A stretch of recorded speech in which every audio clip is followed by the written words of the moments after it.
A young kid who was raised in a Christian home, went to church every weekend, but in his free time, he hung out with the troublemakers or gang members. And after a few years, many of his friends are dead, in a prison, on drugs, or just struggling now. This young kid was almost diverting on the same path as his friends. He was almost dropped out of school until he met his mentor who inspired him to become a better person and improve his life. And because of that, his grade improved. He went from 1 point to 2 point to 3 point to 4.0 GPA. And from that point on a way of his life, he learned valuable lessons and worked tirelessly to make a difference in the society. His name is Charles Shambry. Today he is a motivational speaker, writer, entrepreneur, and a wealth management consultant. He has 17 years of experience inside and outside sales. Not just that, he actually maintained top 1 to 5 ranking in sales. He conducts seminars for schools and for insurance companies.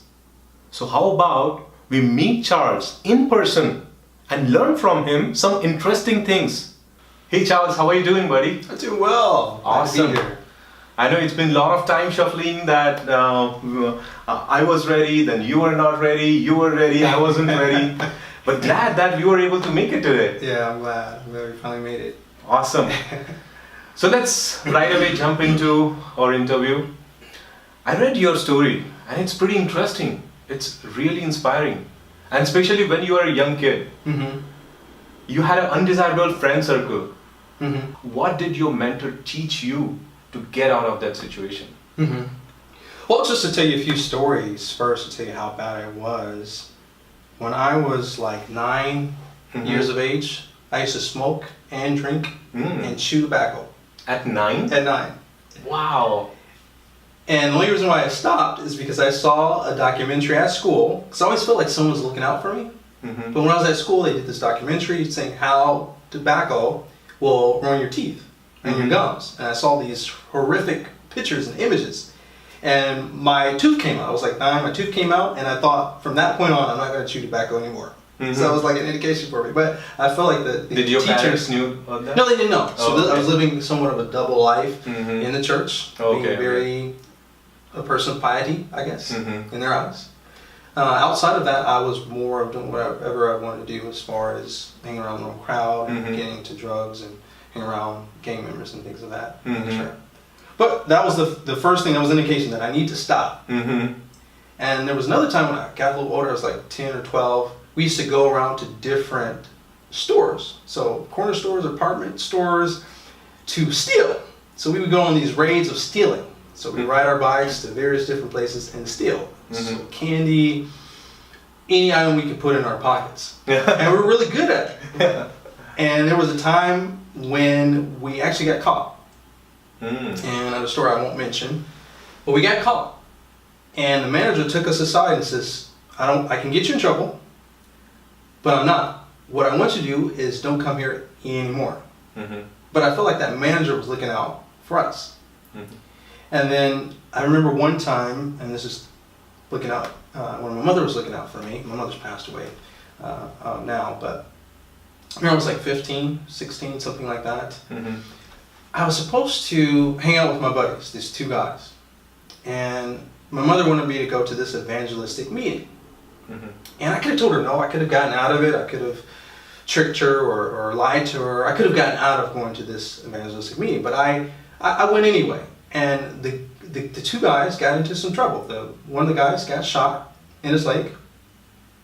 And a couple months thereafter, the other guy, he got shot in the head 5 times. Wow. When they were 10? No, when we were like teens. So I was like 15 or 16. So, like I said, the other guy got shot. And then a couple months after, maybe 2 or 3 months after, the other friend that went on this event, he got shot. He got killed. He was the first death on the TriMet bus here in Portland, Oregon. So that was kind of the things I was going through as far as how close I was into getting into trouble. Right. There was one other story too, I forgot. There's one other story. This is before the kind of the horrific things. Somewhat funny. I don't know if it would be funny for your viewers, but I remember I was like 12 years old. And we had, this is during the summertime, we got into this school somehow. And we were playing with the basketballs. And remember, it's summer, so there's no kids, there's no teachers, there's no faculty there. We got into the school, playing around, trying to get in different rooms, and someone called the cops on us. And we heard the sirens, the police sirens, so we tried to flee through one exit. The cop cars cut us off there, so we flee to a different direction. The cop cars cut us off there. And then we head to the front entrance. We go out, we see that that's clear. As soon as we get out there, the cops come out and says, "Hey, get down on the ground." And there's helicopters swirling around. That feels like I'm watching a Hollywood movie. Exactly. I mean, it was like a movie. And we get on the ground, and then they gradually put their guns down. They realize that we are only kids. And they look at our record, see that we have none, and then they let us go. And I feel like the cops and the policemen, the great men and women in the service, were looking out for us. So all through this time, people have been looking out for me. And I was on this trip. I went to California, was behind in my schoolwork. And for any reason, I went to this homework club. And I met Kelly Edmondson. I was going to fail anyway. I had a lot of friends who had dropped out of school, but I wanted to at least finish high school, at least. Right. Because I thought that would, the least I could do, right? Yeah. And I met her in this homework club, and she really inspired me. She would help me with my homework, would have these great conversations with me about I should be better as a person, that I need to look at college. She talked about choices, and we just had these great conversations that really inspired me. She was the first person to tell me that I was smart. Right? Because up until that time, getting in trouble, doing a lot of things, I had these negative tags on me, these negative labels on me. And she was the first one to kind of shift that idea about myself. The self-fulfilling prophecy, hear that terminology, right? Yeah. So you say a certain thing, a certain idea to a person, and over time, like the placebo effect, over time, if you hear it enough, you'll actually live up to that prophecy. You live up to those words which someone has given you. And that's what happened. So she said that I would go to college, that if I do better, I'll improve in my grades, I'll be on honor roll, I'll get straight A's, and that's exactly what happened. So I went to having a 1 point, having a 2 point, having a 3 point, having a 4 point grade point average while I was in high school. And it's all because she inspired me. Wow.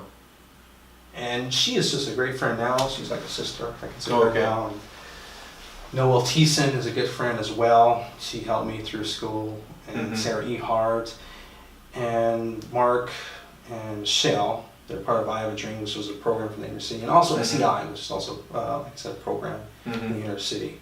But they were instrumental in helping me, that mentorship, and helping me to want to become something greater than what you are right now. Exactly. And I'm gradually getting up there. I haven't reached my full potential, but I'm working towards it. Awesome. Yeah. And I'm a lot better than what I used to be. And if you look at least right now, the news and how a lot of young people are having, not to get political or anything, but one little mistake can ruin someone's life. When you have kids going to juvenile detention or go to jail one time, their life is almost messed up there. They can change, they have more opportunities to do so, but they have more challenges. And I was blessed and I was privileged to be able to be shielded from that and get some chances to improve my life. And I want to be able to continue to help others with a similar background. Right. I also want to mention some folks in the church too. I had Stanford Maddox, who gave these great philosophical lectures on ethics and morality. Those are very instrumental when I was in high school. And I would always refer to those ideas that I had. And that's probably one of the reasons why I probably listened to my mother, not to go hang out with these guys. But Stanford Maddox, John Olive, we call him the coach, Coach John. Right. He was also instrumental in providing that mentorship. And also, Carl Parker, Dr. Carl Parker, who was like a father to me. Okay. Yeah, so mentors are very important, and I think it started with Kelly. To be honest with you. Okay. Kelly Edmondson. I'm sure a lot of kids must be watching this video. What would you suggest? I mean, maybe they are going through the same situation that you have gone through, like drugs or what, and you have gone out of that situation. What would you suggest them to get rid of drugs and problems? Yeah, good question. I think that you should deduct the reasoning from cause to effect. What I do right now, how would this affect me later on? If I continue to hang around this crowd, how will that happen in the future? And then also look at other people, like this person that I'm aspiring to be like, do I want to be like this person? Let's say if they're hanging around someone who's older, who's like a mentor, because we all have mentors at whatever field we're in, whether positive or negative. But does this negative mentor for me, is that the person I want to be like that? Or be like, I should say. So that's what I would say. I would look or reason from cause to effect. And I'll also just evaluate, spend some time asking questions about what you want to become. Right. Asking questions to ourselves. Exactly. I think those are instrumental things that will help you Makes sense. Make a change that might be better for you. Makes sense. And you said having mentor is important in life, right? So why do you think everyone should have mentor in their life? You're giving a lot of good questions here. Yeah, I think I'm good at that. Yeah, good job. I told you, right? I'm good at asking questions, but not answering it. Or you're doing good. I hope that you'll be a mentor for me moving forward. You got a lot of knowledge and I like what you're doing with your great, thanks. Your thing. But yeah, I think mentorship is very important. If you look at some of the most extraordinary people in life, they have mentors. Take for example Michael Jordan. Michael Jordan was, or is now considered, one of the greatest basketball players ever to play the game. Right. But he had mentors. So when he started in his career in high school, he didn't make the team. He wasn't good enough. His brother helped him. His brother was his mentor. Right. When he was in college, I'm sure he had coaches. I'm sure he had people to encourage him. And then when he got into the NBA, he had Phil Jackson, who was his coach. Now, Phil Jackson probably wasn't as talented. I'm sure he wasn't as talented as Jordan as far as hitting awards or hitting certain achievements. But to have someone evaluate you, to have someone to be there to push you, to have someone there to tell you what you're doing right, to tell you what you're doing wrong, and to have the best expectations for you is the benefits of what a coach or a mentor can provide for you. And not only that, but mentors in most cases are going to have that extra insight, are going to have that extra foresight to see what is needed to reach success. Right. So I think mentorship is highly important. And like I said, you also will have mentors that are almost on the same level, like lateral mentorship. I'm hoping that you'll be a mentor for me. Great. And you will be a mentor for me too. Awesome. So let's move on to the next question, Charles. A sales question. You have experience in sales, 17 years, right? You being expert, because I have a lot of viewers, those who are in the same field of interest that you are in. What 3 strategies that you will share with people, those who want to increase their sales in the business? Great. So the first thing is to make them like you first, to build rapport. Because you have to sell yourself first. Because if they're not sold on you, they won't be sold on the product that you're trying to provide. Yeah, makes sense. So in most cases, if they like you, then they'll like your product. So making them like you, selling yourself. It goes together. Yep. To like and then the product like. Exactly right. Yeah. The second point is to have goals. Now, in most cases, the sales environment in which you are employed to are going to have quotas in which you have to hit. To make a plan on how you're going to reach that goal is very important. Not only that, but any personal goals that you want. For me, I've hit a couple of sales goals I've hit a couple of records. I've broken some records. And it's only because I've been able to have these sales goals. And I've also maintained top sales as far as top 3, top 5, in most cases, in most places where I've been to. And it's all because of the fact that I've applied goals to the scenario or the sales game. So goals are important. So number 1 is rapport, make them like you. Number 2 is have goals. And number 3, and this is the easy one, is have fun. I have a saying that I made up. That's not easy, no? Yeah. You probably heard this one. The saying that I made up is to get it done, you got to make it fun. To get it done, you got to make it fun. So I try to make everything that I'm involved in, like this interview or my job or anything that I do, especially if it's a hard thing to do, I try to make it fun. For your clients, to make the sales process easier for them, making it fun just works out.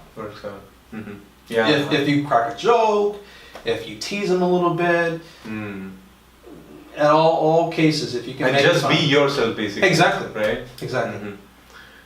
Charles, you are a wealth management consultant too, right? Yeah, non-licensed securities licensed, but I do help people with their finances. And I'm licensed in 27 states for health and life insurance. Oh, wow. And annuities.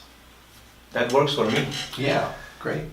So, what mistakes people shouldn't do to increase their wealth? Well, there's 2 points that I've learned in this process. I think I'm hitting your question perfectly.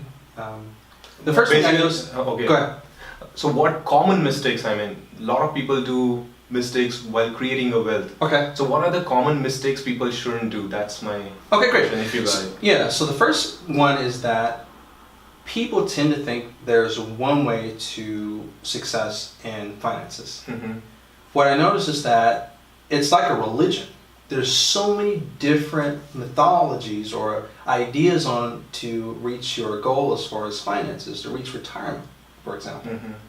There's a lot of different ways to get from point A to point B. You can use some theories from one other theology or one idea, or ideology, I should say. But there's not just one way to get there. So just find out different methods that work best for you and your personality, and make sure that you understand the process in which to use that idea. So that's one thing. The other thing I notice is that people, this is the second point here, that people tend to wait too long to retire, or at least put money away to retire. So it works like this. I've used this illustration many times. So it's like this. When you are working, right, and you're in your teens, usually you start your first job when you're in your teens. When you're in your 20s, you start making more money, right? And 30s, you make a little bit more money, especially after the loans have been paid off for school and college, right? And then you get your 30s and 40s, you're making more money. It's probably in 50s, you're making the most money you're ever going to make in your life.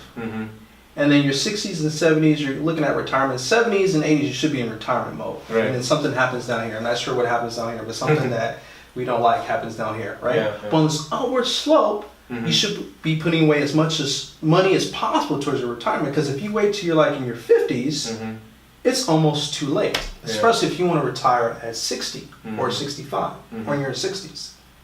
So the important time to at least put money away for retirement is to start now. Don't wait, start now. And you'll have a better future. Okay. Wow, that's a great answer. Oh my God, how many countries you visited? Germany, Italy, France, Czech Republic, and Peru. That's not a lot. No, that's a lot. I mean, and also almost all 50 states in the US. Yeah. Wow. I know people have done a lot more than that, but yeah, there's a couple places I've been to. But that's great. So what lesson have you learned after visiting these many countries? What's your takeaway? Perspective. Perspective is one of my favorite words. In the Latin, it means how you see things. I think my perspective or my mind has broadened as far as how I look at people and how I look at culture and how I look at the world. We're here in Oregon, and what I noticed when I first left home, my home here, is that there's more than just Oregon. There's other places, there's other cultures. It's faster in other places, or slower in other places. So again, my perspective and my concept or my view of life has broadened through travel. And what I noticed is that I've met a couple of people that are like in their 50s and 60s who have never gone anywhere in their life. Yeah, that's true. Even I know a lot of people. Yeah, and I think it's sad. And I've met even those same people who are proud the fact that they never left home. And I feel like that is kind of a limiting, narrow-minded way to look at things. Mm-hmm. Once you actually left your place of origin, you have the opportunity to really see how things really are. Mm-hmm. And again, your understanding, your perspective gets better. Right. So what's your next destination now? I would like to go to Spain. Never been to Spain. I've never been to Greece. So those would be the first two places I would go to. And then also the motherland, Africa. I have to go to Africa. Before I leave this world, I have to go to Africa. Africa? Yes. And you'll be visiting with your family, or you just wanna go alone? And we'll see. We'll see. Okay. We'll see. I will go alone most likely for some of these newer travels, but eventually I'd like to take my family to some of these places. Because again, the benefit is perspective. Oh, yeah. I have a daughter and I want to broaden her perspective. I have a stepson, I want to broaden his perspective. Yeah. No, and that's you gain that maturity that others, like I said, those that are 50 and 60s don't have. And if you notice, some people that have traveled are different than those who have not traveled. Right? Yeah. So yeah. Awesome. I know you have done a lot of motivational speaking, and I have seen your motivational speeches many times in the videos, in live. So you're a fan? You're saying you're a fan? I am your big fan. I am your big fan. Oh, great. Good. And you have done podcasts, you have done a lot of interviews. I have one question on that. What do you want to leave your audience with every time you speak? I want them to follow their dreams. I think when you look at the media, there's a lot of negativity out there. Right. And people will live through life not attaining their dreams or not even following it just because they're fearful of what people think. So my whole bent is to make people believe in themselves and to follow their dream, whatever it may be. If you believe you want to be a photographer, hey, start taking pictures and become a photographer. Don't wait for recognition from others to say you're a photographer. If you want to sing, I mean, you may have to practice the singing. I mean, I don't want to say you're a singer, but again, if you want to be a singer, let's get you some singing lessons and work towards that goal of being a singer. Join a choir. Practice that instrument. Follow your dreams is usually what I would want to leave with folks as motivation. And then don't care about what people think. I think that's the biggest thing. If you can, at an early age, not care about what people think, you would go so far. Right. They say, I was reading a study not too long ago, is that people tend to be happier in their mid-age, so like 40s and 50s, because they've graduated from caring about what people think. Because when we're in our teens, we care about what people think. What other things? Right, there's peer pressure, and we're really set on what the group is thinking. We are conformists to the group versus being a non-conformist. And then even in our 20s, we're still kind of worried, and then even in our 30s as well. And then like I said, when you look at the studies in your 40s and 50s, these people are a lot more happy because they stop caring. So don't care about what people think. I mean, mind it if you have your loved ones. You know, you maybe kind of care about that. You may want to care about what your loved one thinks, but for the most part, if it's going to take you away from your dreams, don't care about what people think. Yeah. So. And do you watch Successful videos? I do. I watched a couple it? before I came here. Oh, you did? Wow, that's I was inspired. Thank you. So, do you recommend people watching and subscribing to this channel? Yeah, I do.